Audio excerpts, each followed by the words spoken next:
హిందూని తన కాబోయే భర్త హోటల్ గదిలోకి తీసుకుని వెళ్తాడు. ఇక ఇదంతా కూడా గగన్ గమనిస్తూనే ఉంటాడు. గగన్కి అక్కడ మీటింగ్ అయిపోయిన తర్వాత ఇందు గురించి ఆలోచిస్తూ ఉంటాడు. అయినా వాళ్ళు ఏమైపోతే నాకెందుకులే అని చెప్పి గగన్ అక్కడి నుండి వెళ్ళిపోతూ ఉంటాడు. ఇక హోటల్ గదిలో ఇందు పైన రాకేష్ బలవంతం చేస్తూ ఉంటాడు. మాట్లాడుకోవాలి రమ్మని చెప్పి ఏంటిది అని చెప్పి ఇందు అంటూ ఉంటుంది.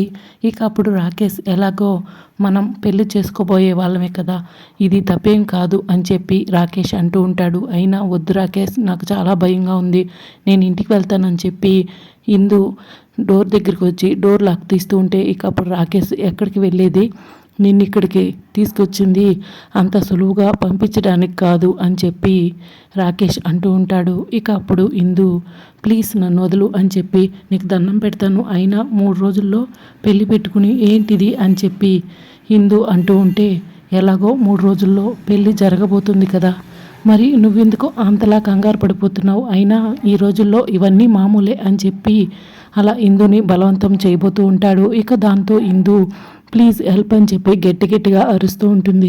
నుండి ఎలాగైనా తప్పించుకోవాలని ప్రయత్నిస్తూ ఉంటుంది. ఇక గగన్ వెనక్కొచ్చి ఆ డోర్ తీస్తూ ఉంటాడు. డోర్ లోపల లాక్ చేసి ఉండడంతో డోర్ తీయండి అని చెప్పి గగన్ తలుపులు బాదుతూ ఉంటాడు. ఇందు పరిగెత్తుకుంటూ వచ్చి డోర్ ఓపెన్ చేసి ఎదురుగా ఉన్న గగన్ని చూడగానే అన్నయ్య అంటూ గగన్ని హగ్ చేసుకుని ఏడుస్తూ ఉంటుంది. వీడు నా జీవితాన్ని నాశనం చేయాలని చూశాడన్నయ్య అని చెప్పి ఇందు ఏడుస్తూ ఉంటుంది. ఇక అప్పుడు గగన్ ఒక్కసారిగా రాకేష్ని కాలర్ పట్టుకుని రేయ్ ఏంట్రా ఇది, 3 రోజుల్లో పెళ్లి పెట్టుకుని ఏంటి ఈ నీచమైన పని అని చెప్పి అలా రాకేష్ 2 చెంపలు కూడా వాయిస్తూ ఉంటాడు గగన్. రేయ్ తను నా కాబోయే భార్య, దీనికి నీకు ఏం సంబంధం, అసలైనా ఎందుకు నువ్వు మా మధ్యకు వస్తున్నావు, మర్యాదగా వెళ్ళిపో, ఈ విషయాన్ని మేము తేల్చుకుంటామని చెప్పి రాకేష్ అంటూ ఉంటాడు. ఇక అప్పుడు గగన్ ఏంట్రా తేల్చుకునేది, ఈరోజు నీ అంతు చూస్తాను, ఒక ఆడపిల్ల జీవితాన్ని నాశనం చేయాలని చూస్తావా అని చెప్పి ఆ రాకేష్ పెళ్లి కొడుకుని చెత్త కొడుతూ ఉంటాడు. రేయ్ నన్నే కొడతావా, నేనంటే ఏంటో చూపిస్తాను, అయినా నీకేంటే అంత పొగరు, నల్లగా ఉన్నావు, అంత అందంగా కూడా ఏమీ ఉండవు, ఏం చూసి నిన్ను పెళ్లి చేసుకుంటాను అనుకుంటున్నావు, నీ వెనకాలన్న ఆస్తిని చూసి నేను నిన్ను పెళ్లి చేసుకోవాలని అనుకున్నాను, కానీ నిజానికి నిన్ను ఇష్టపడి కాదు, నీలాంటి దాన్ని ఎవరైనా పెళ్లి చేసుకోవాలనుకుంటారా, చీ అని చెప్పి రాకేష్ అక్కడి నుండి వెళ్ళిపోతూ ఉంటే అప్పుడు గగన్ రేయ్ ఏం కూసావురా, నా చెల్లి నల్లగా అందవిహీనంగా ఉందని అంటావా, ఇందుకి అందం లేకపోవచ్చు కానీ అందమైన మనసుంది అని చెప్పి గగన్ రాకేష్కి వార్నింగ్ ఇచ్చి అక్కడి నుండి పంపించేస్తాడు. ఈ పెళ్ళి ఎలా జరుగుతుందో చూస్తానని చెప్పి రాకేష్ వార్నింగ్ ఇచ్చుకుంటూ అక్కడి నుంచి వెళ్ళిపోతాడు. మరోపక్క రాకేష్ అపూర్వకి ఫోన్ చేస్తాడు.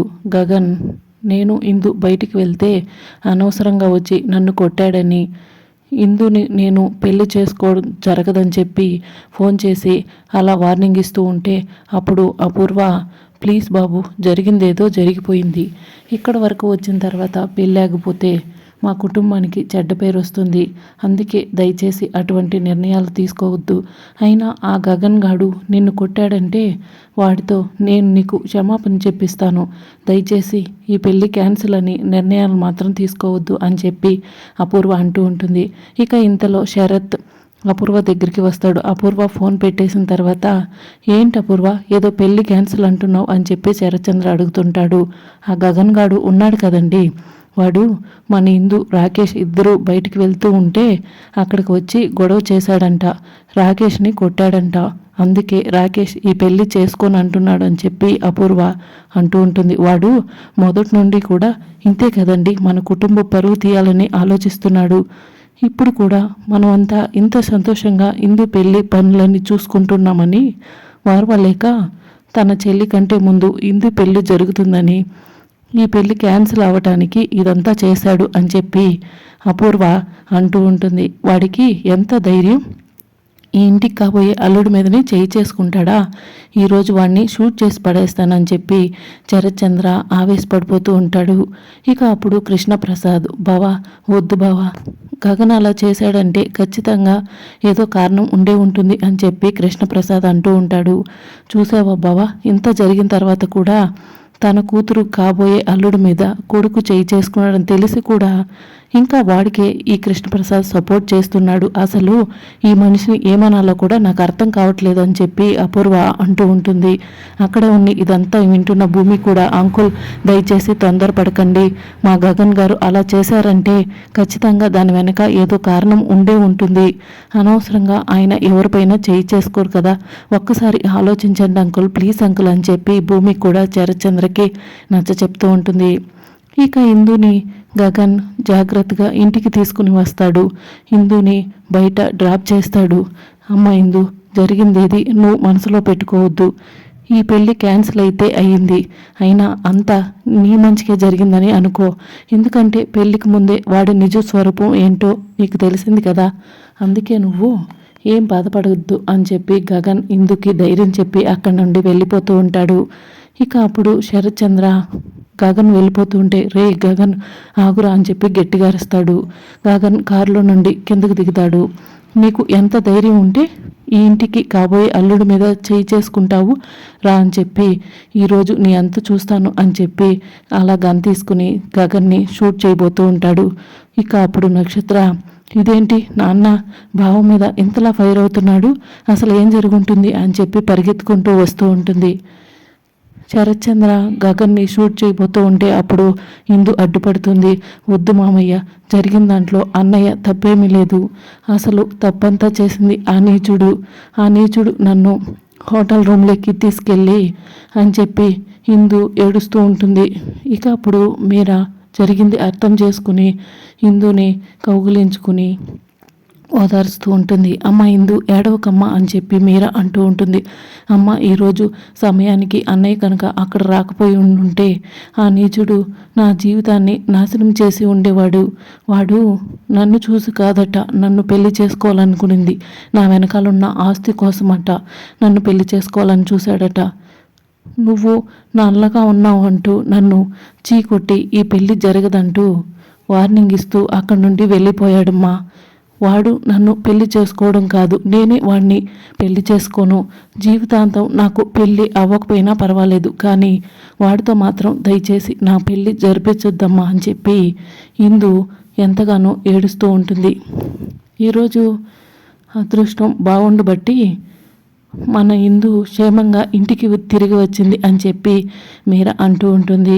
ఇక రెండు చేతులు జోడించి గగన్కి థ్యాంక్స్ చెప్తూ, చాలా థ్యాంక్స్ బాబు, ఈరోజు నా కూతురు ప్రాణాన్ని మానాన్ని కాపాడావు, ఈ ఇంటి పరువుని కాపాడావు అని చెప్పి అంటూ ఉంటుంది.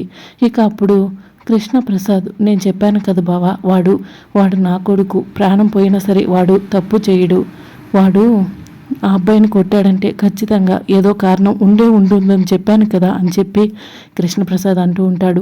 ఇక దాంతో నక్షత్ర శరత్చంద్రతో, అవును నాన్న, గగన్ ఏ తప్పు చేయడు, మొన్న కూడా కొంతమంది రౌడీలు నా ప్రాణాలు తీయాలని ప్రయత్నించారు, అప్పుడు ఈ గగనే నన్ను ఆ రౌడీల నుండి సేవ్ చేశాడు అని చెప్పి నక్షత్ర చెప్తూ ఉంటుంది.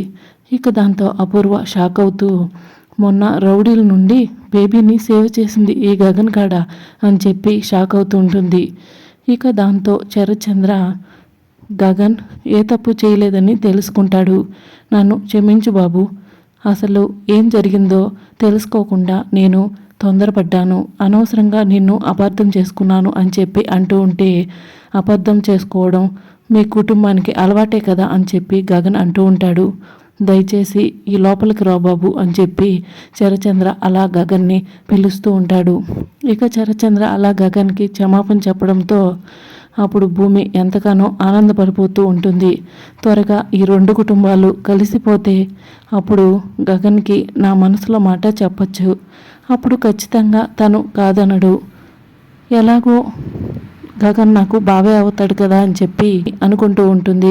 మరోపక్క నక్షత్ర కూడా చాలా ఆనందపడిపోతూ, ఈ రెండు కుటుంబాలు కలిసిపోతే భావని నేను పెళ్లి చేసుకోవచ్చు అని చెప్పి అప్పుడు మా పెళ్ళికి ఎవరు కూడా అడ్డు చెప్పరు అని చెప్పి మనసులో అనుకుంటూ ఉంటుంది.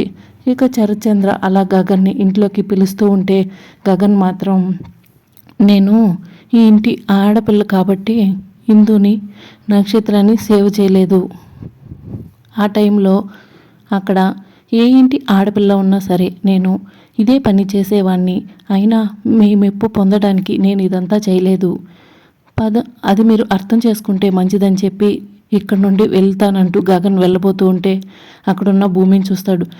నువ్వేంటి ఇక్కడున్నావు అని చెప్పి గగన్ భూమిని అడుగుతూ ఉంటాడు. ఇక అప్పుడు భూమి డ్యాన్స్ నేర్పించడానికి వచ్చానని చెప్పగానే మా ఇంట్లో మనుషులు ఎవరు ఈ ఇంటికి గడప తొక్కడానికి నేను ఒప్పుకోను అని చెప్పి బలవంతంగా భూమిని అక్కడి నుండి తీసుకువెళ్ళిపోతూ ఉంటాడు.